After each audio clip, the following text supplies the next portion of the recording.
Waouh, regardez-moi ça les gars. Neye aborde une nouvelle cible avec son enthousiasme habituel, mais se heurte à une réaction de rejet particulièrement physique et nerveuse. Le rapport de force initial est marqué par une hostilité défensive. La jeune femme sursaute et s'agite comme si elle était traumatisée, PTSD, par son approche, refusant même de donner son nom et affirmant sèchement qu'elle est « cool ». Traduisez « laisse-moi tranquille ». La transcription narrative montre un Neye décontenancé par ce comportement qu'il juge bizarre et excessif, décidant de couper court à l'interaction face à ce manque total de courtoisie. Le point de rupture survient, comme par magie, lorsque Neye revient à sa hauteur au volant de sa McLaren. La psychologie de la jeune femme change du tout au tout, le malaise physique disparaît pour laisser place à une curiosité soudaine. Neye, avec une arrogance teintée de rancœur, lui renvoie son propre comportement au visage. « Ne me parle pas maintenant, tu as déjà fait trop de cinéma. » La jeune femme, piégée par l'éclat de la voiture, tente de relancer la conversation en demandant son nom, mais Neye souligne l'hypocrisie de la situation. Elle veut soudainement savoir qui il est uniquement parce que l'habitacle a changé. Neye maintient une posture d'indifférence glaciale face aux tentatives désespérées de la jeune femme pour reconsidérer sa position. Le rapport de force a totalement basculé. Elle n'est plus la victime traumatisée du trottoir, mais une solliciteuse qui demande à Neye de lui donner une chance. La transcription narrative montre un Neye qui savoure sa revanche psychologique en lui rappelant qu'elle ne lui a pas accordé une seconde d'attention lorsqu'il était à pied. Le point de rupture de sa dignité est atteint quand, malgré le refus catégorique de Neye qui lui lance un « j'en ai fini avec toi »,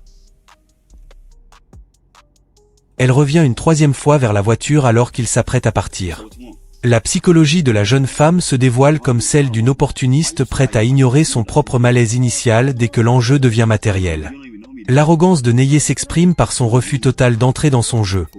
Il analyse son comportement face caméra, la qualifiant de « bizarre » et affirmant qu'il ne « vibre » pas avec ce genre de personnalité instable. Il devient clair qu'elle est maintenant fascinée par ce qu'elle fuyait quelques minutes plus tôt, prouvant une fois de plus que pour elle, l'habit ou la voiture fait l'homme. Neye continue de tester les limites de l'hypocrisie de la jeune femme qui, après l'avoir fui sur le trottoir, brûle désormais d'envie de s'installer sur le siège passager de la McLaren. Le rapport de force est totalement inversé. C'est elle qui mène l'interrogatoire pour tenter de créer une connexion, révélant qu'elle a 25 ans et qu'elle est taureau, né le 12 mai.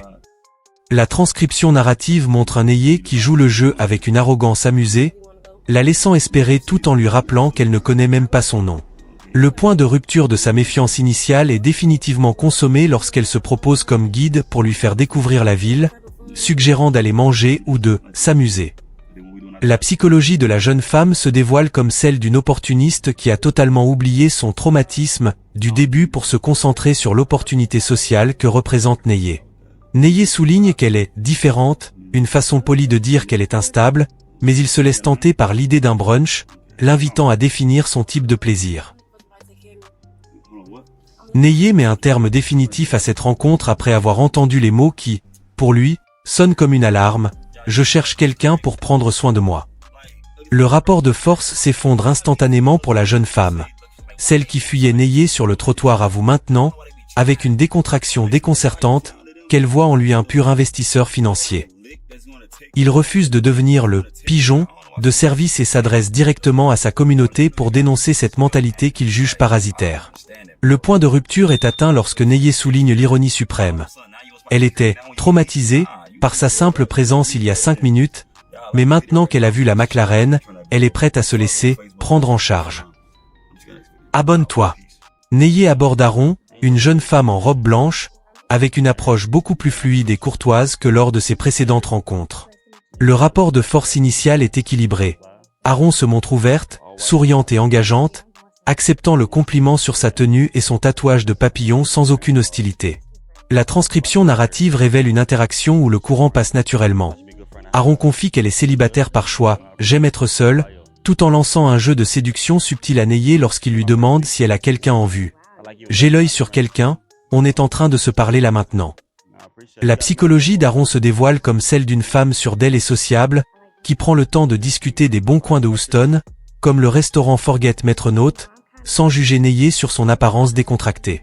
Neye, de son côté, joue la carte de l'arrivant curieux de l'Ohio, créant une dynamique de yin et yang entre sa tenue noire et la robe blanche d'Aaron.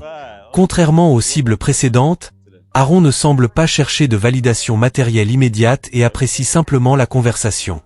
Neye souligne qu'il veut s'habituer au quartier, posant ainsi les bases d'une connexion qui semble, pour une fois, basée sur la personnalité plutôt que sur la transaction. Neye et Aaron poursuivent leur échange avec une complicité qui tranche radicalement avec les précédentes vidéos. Le rapport de force est ici remplacé par un jeu de séduction équilibré. Neye invite Aaron à discuter à l'abri de la chaleur dans sa voiture, et bien qu'elle exprime une hésitation prudente, je ne monte pas dans les voitures d'inconnus, elle finit par accepter, rassurée par le ton respectueux de Neye. Aaron observatrice qui remarque immédiatement les détails de luxe, comme les chaussures Louboutin, Red Bottom, tout en complimentant Neye sur son allure. Tu as l'air de quelqu'un qui gagne de l'argent et qui est productif. La psychologie d'Aaron se dévoile comme celle d'une femme à la fois classe et travailleuse, elle mentionne son job commencé en juin, tandis que Neye se présente comme un homme d'affaires polyvalent, immobilier, crypto, actions. L'arrogance habituelle de Neye est ici tempérée par une admiration réelle pour la douceur et l'authenticité d'Aaron. Aaron finit même par le taquiner sur son aisance à parler. Tu as beaucoup de game, on dirait un petit joueur, player. Le courant passe si bien que la voiture de luxe ne semble plus être un appât, mais simplement le cadre d'une rencontre entre deux personnes qui s'apprécient mutuellement. Neye et Aaron atteignent un niveau de connexion inédit dans cette série, où le respect mutuel semble l'emporter sur le matériel. Le rapport de force est ici parfaitement fluide. Aaron définit son homme idéal comme un gentleman, ouvrir les portes, faire le plein d'essence, des critères de savoir-vivre que Neye s'empresse de valider avec une arrogance charmeuse, affirmant qu'elle vient de le décrire trait pour trait. La transcription narrative révèle une Aaron impressionnée par la facilité et la douceur de Neye, le qualifiant de « très smooth », très fluide, doué. La psychologie d'Aaron se distingue radicalement des précédentes cibles. Elle ne demande pas à être entretenue, mais cherche un partenaire de vie. Le point de rupture avec les autres vidéos survient lorsque Neye pose sa question test sur le 50-50e. Contrairement aux autres qui s'en offusquaient, Aaron répond avec une simplicité déconcertante qu'elle n'a aucun problème avec ça. Image de la psychologie des relations saines et du partenariat équitable. Neye, visiblement séduit par cette mentalité, utilise une métaphore poétique sur le fait de planter des graines et regarder ses fleurs pousser, exprimant son désir de bâtir un empire et une entreprise avec sa femme pour assurer l'avenir de leurs enfants. Pour la première fois, Neye semble avoir trouvé une femme dont les valeurs, construction à long terme, investissement mutuel, s'alignent avec les siennes, prouvant que derrière sa McLaren, il cherche avant tout une alliée et non une simple passagère. Neye semble avoir enfin trouvé la perle rare en la personne d'Aaron, dont la maturité contraste violemment avec les cibles précédentes. Le rapport de force s'est transformé en une véritable connexion intellectuelle. Aaron explique sa vision du 50-50e non pas comme une transaction comptable, mais comme un soutien mutuel, là où tu faiblis, je compense. La transcription narrative montre un Neye soulagé et admiratif, qui félicite Aaron de ne pas s'être laissé influencer par la culture superficielle actuelle, citant avec humour l'influence de rappeuses comme Sexy Red. La psychologie d'Aaron se dévoile comme celle d'une femme de compromis. Même sur le sujet crucial des enfants, elle est prête à négocier avec son partenaire, passer de 3 enfants à un seul si nécessaire. Neye, d'habitude si prompt à rejeter ses interlocutrices, valide ici chaque parole d'Aaron, soulignant que sa mentalité est ce qui la rend réellement spéciale à ses yeux, bien au-delà de sa robe blanche. Neye et Aaron scellent leur complicité à travers un dialogue sur leurs valeurs domestiques et personnelles, où le respect mutuel l'emporte définitivement sur le rapport de force habituel. Aaron, avec une sincérité désarmante, accepte l'idée d'un compromis sur les enfants, affirmant qu'elle est prête à s'adapter aux désirs de son partenaire. La transcription narrative révèle une jeune femme qui ne se contente pas d'être une présence esthétique. Elle revendique ses talents de cuisinière, citant son poulet parmesan, et sa nature de maniaque de la propreté, un point qui crée un point de rupture positif immédiat avec Neye, lui-même obsédé par l'ordre.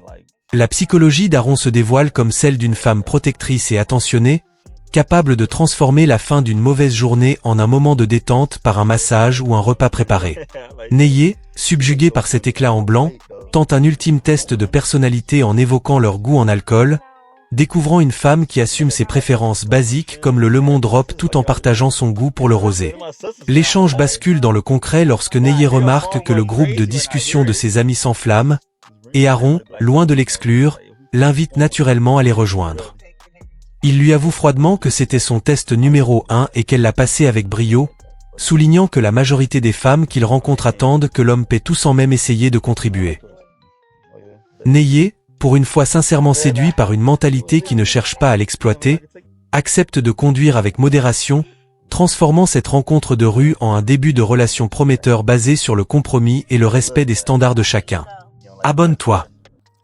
Neyer aborde une jeune femme qui, de prime abord, installe un rapport de force glacial en refusant de décliner son identité malgré un sourire de façade qu'elle qualifie elle-même de simple politesse. La transcription narrative montre une femme pressée, opposant une fin de non-recevoir catégorique à chaque tentative de connexion de Neyer, affirmant qu'elle a des endroits où être, et refusant catégoriquement de donner son numéro. La psychologie de l'inconnu se dévoile initialement comme celle d'une personne protectrice de son espace personnel, ne voyant aucune valeur dans l'échange avec un piéton. Le point de rupture survient brutalement dès que Neyer réapparaît au volant de sa McLaren. La jeune femme fait instantanément demi-tour, sa curiosité et son enthousiasme soudain effaçant totalement son urgence de partir. Elle tente de manipuler la conversation en posant des questions techniques sur le véhicule et va jusqu'à demander si la voiture est à lui, révélant une mentalité purement matérialiste où l'intérêt pour l'individu est indexé sur la cylindrée de son moteur. L'arrogance de Neyer s'exprime par un retournement de situation cinglant, il utilise ses propres mots contre elle en lui rappelant qu'elle avait quelque part où être. Lorsqu'elle suggère avec audace qu'il pourrait l'y conduire, il la recadre froidement avec un refus définitif, soulignant l'hypocrisie flagrante d'une femme qui refuse de parler à un homme mais demande à monter dans sa voiture de sport quelques secondes plus tard. Neyer impose un rapport de force humiliant à la jeune femme, la plaçant face à sa propre inconséquence alors qu'elle tente désespérément de monter dans la McLaren. La transcription narrative expose une manœuvre de manipulation grossière. Elle prétend soudainement que son refus initial n'était pas un manque d'intérêt, mais une simple contrainte de temps, tout en s'extasiant sur l'intérieur en cuir rouge du véhicule. La psychologie de l'inconnu bascule dans une forme de flatterie opportuniste, qualifiant l'accord entre le look de Neyer et sa voiture de parfait pour obtenir une place sur le siège passager. Le point de rupture survient lorsque Neyer la recadre froidement en lui demandant s'il a une tête de chauffeur Uber, dénonçant l'hypocrisie d'une femme qui refuse de donner son Instagram à un piéton mais propose de l'offrir dès qu'elle voit un moteur de luxe. L'arrogance de Neyer s'exprime par un rejet catégorique. Il refuse son contact car il juge que son intérêt n'est pas authentique, genuine, mais purement matériel. La jeune femme, acculée, tente une dernière approche physique en lui demandant de sortir de la voiture pour lui parler correctement, mais Neyer clôture l'échange avec un mépris souverain, lui suggérant de continuer sa marche, puisque son temps est si précieux. Neyer maintient un rapport de force écrasant face à Lilian, qui tente désespérément de justifier son dédain initial par des excuses logistiques et météorologiques. La transcription narrative révèle une jeune femme en pleine gymnastique mentale. Elle soutient que le trottoir n'était pas un lieu de rencontre approprié, et que la chaleur l'empêchait de tenir une conversation, tout en affirmant que l'intérêt qu'elle porte soudainement à Neyer est sincère. La psychologie de Lilian est celle d'une opportuniste qui essaie de réécrire l'histoire. Elle passe du refus catégorique à la proposition de sortir et s'amuser dès que la McLaren entre en jeu. Le point de rupture de sa dignité est atteint lorsque Neyer, avec une arrogance teintée de mépris, lui demande de faire un tour sur elle-même, spin, pour obtenir son attention, une demande à laquelle elle obéit instantanément. Il sort du véhicule non pas par séduction, mais pour souligner à quel point son changement d'attitude est radical et prévisible. Lilian finit par révéler son nom et son métier de serveuse en boîte de nuit, cherchant à se rendre intéressante aux yeux de Neyer qui, lui, se présente comme un investisseur en crypto et immobilier. Neyer pousse Lilian dans ses derniers retranchements logiques, la forçant à justifier son revirement spectaculaire alors qu'elle tente de masquer son opportunisme sous une couche de vibrations positives. La transcription narrative montre une Lilian qui, après avoir avoué être serveuse de nuit, essaie de se racheter en s'excusant pour sa rudesse initiale, prétextant une méfiance naturelle envers les approches de rue. La psychologie de Lilian se dévoile comme celle d'une femme dont l'intérêt est indexé sur la richesse visible. Elle passe d'un rejet glacial à une proposition active de connexion dès que la McLaren et les bijoux de Neyer entrent dans son champ de vision. Le point de rupture survient lorsque Lilian, pensant avoir amadoué Neyé avec ses recommandations de restaurants de fruits de mer, quémande son Instagram et commence à énumérer ses exigences. Elle évoque sans détour des rendez-vous galants dans la voiture de luxe et des grands voyages, révélant une mentalité purement transactionnelle où elle s'attend à être entretenue. L'arrogance de Neyé s'exprime par un recadrage cinglant. Il la confronte directement à son hypocrisie en lui demandant ce que lui, en tant qu'homme, obtient en échange de cet investissement. Neyé accule Lilian dans un duel rhétorique où l'arrogance de la jeune femme se heurte à un pragmatisme glacial. Le rapport de force est totalement dominé par Neyé, qui exige de savoir quelle valeur elle apporte à sa vie pour mériter des voyages et des dîners. La transcription narrative expose une Lilian acculée, dont la seule ligne de défense est l'autosuffisance narcissique. Elle affirme avec un aplomb déconcertant que sa simple présence est un cadeau en soi, une sorte de récompense, dessert, pour l'homme qui partage son espace. La psychologie de Lilian se dévoile comme le paroxysme de l'esprit transactionnel moderne.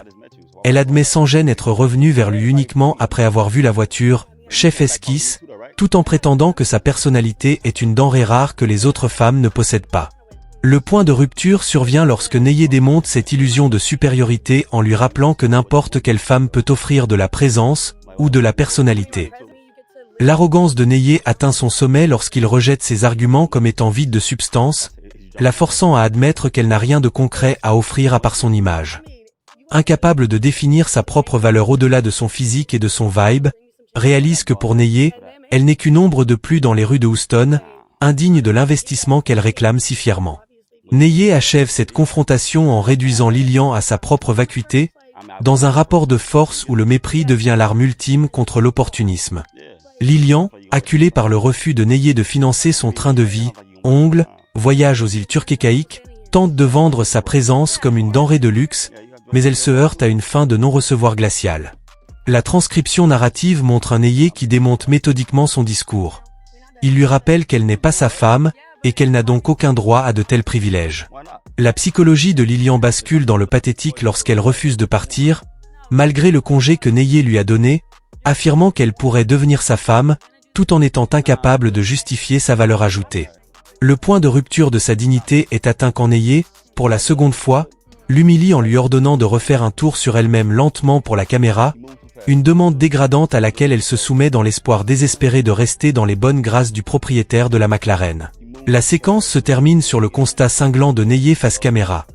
Lilian n'était qu'une perte de temps, une énième preuve que pour certaines, l'intérêt ne naît que lorsque le moteur rugit. Abonne-toi et like la vidéo.